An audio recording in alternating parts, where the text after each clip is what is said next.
Polisi amankan seorang pria berinisial MA, 31 tahun, debt collector ini diduga bagian dari sindikat penggelapan mobil. Dari proses penyelidikan dan penyidikan dan pengumpulan barang bukti, MA sudah ditetapkan sebagai tersangka.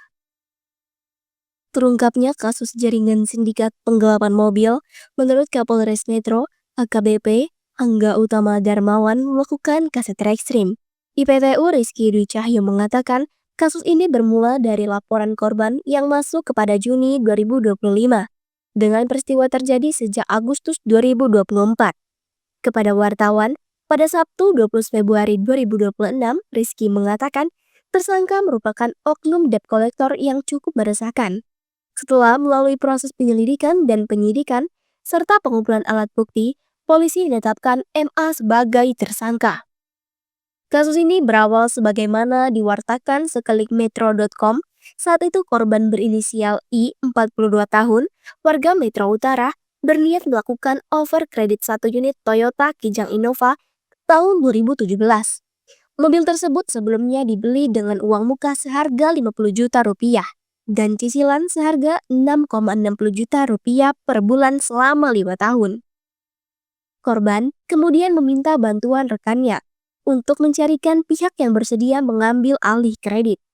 Tersangka tersebut mengaku memiliki calon penerima overkredit dan menjanjikan akan mengurus proses melalui perusahaan pembiayaan. Dalam kesepakatan itu, tersangka mentransfer 46 juta kepada perantara dan korban menerima 28,5 juta setelah dipotong sejumlah biaya. Namun, proses overkredit tak pernah terrealisasi. Mobil beserta STNK serta kunci serep yang telah diserahkan justru dialihkan ke pihak lain. Sementara itu, korban tetap menanggung cicilan hingga mengalami kerugian sekitar 298 juta. Polisi telah mengamankan sejumlah barang bukti, di antaranya dokumen perjanjian pembiayaan, fotokopi BPKB, rekening korban, tangkapan layar percakapan, serta bukti transfer. Kendaraan yang menjadi objek perkara hingga kini belum ditemukan dan telah dimasukkan dalam daftar pencarian barang bukti. Rizky menegaskan pihaknya masih melakukan pengembangan karena tidak menutup kemungkinan adanya keterlibatan pihak lain dalam kasus ini. Tersangka saat ini sudah ditahan untuk proses hukum lebih lanjut. Jika ada masyarakat yang menjadi korban praktik serupa, jangan takut melapor. Atas perbuatannya, tersangka dijerat pasal 492 dan pasal 486 Undang-Undang Nomor 1 Tahun 2023 tentang KUHP terkait penipuan dan penggelapan dengan ancaman hukuman maksimal 4 tahun penjara. Jadi saya tekankan kepada rekan-rekan semua, apabila ada oknum-oknum yang melakukan tindak kejahatan dari pekerjaan apapun, akan saya proses lanjut dan akan saya tindak tegas. Pasal disangkakan apa nih Pak? Ya, untuk pasal disangkakan kita menganut KUHP baru, Undang-Undang Nomor 1 Tahun 2023, pasal 492 dan pasal 486 KUHP. Berlapisnya, ketika ada masyarakat yang menjadi korban, jangan takut untuk melapor.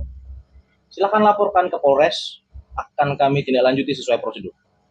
Untuk bukti transfer, lebih kurang sekitar 28 juta. Jadi modusnya pada saat korban hendak melaksanakan overkredit, jadi korban ini merupakan seorang debitur untuk unit mobil Innova, lalu tersangka menawarkan, terjadilah sebuah kesepakatan, namun overkredit tersebut tidak jadi dilaksanakan dan sampai sekarang unitnya tidak diketahui keberadaannya di mana. Pada masyarakat, apabila ada oknum-oknum yang melakukan tindakan-tindakan tidak sesuai ketentuan yang berlaku dengan cara melawan hukum, maka barang tersebut adalah sebuah tindak pidana. Silahkan melaporkan ke Polres Metro. Akan kami tindak lanjuti. Rahmat Taufik, tim redaksi Kota Metro melaporkan untuk Mitra Haluan Indonesia TV.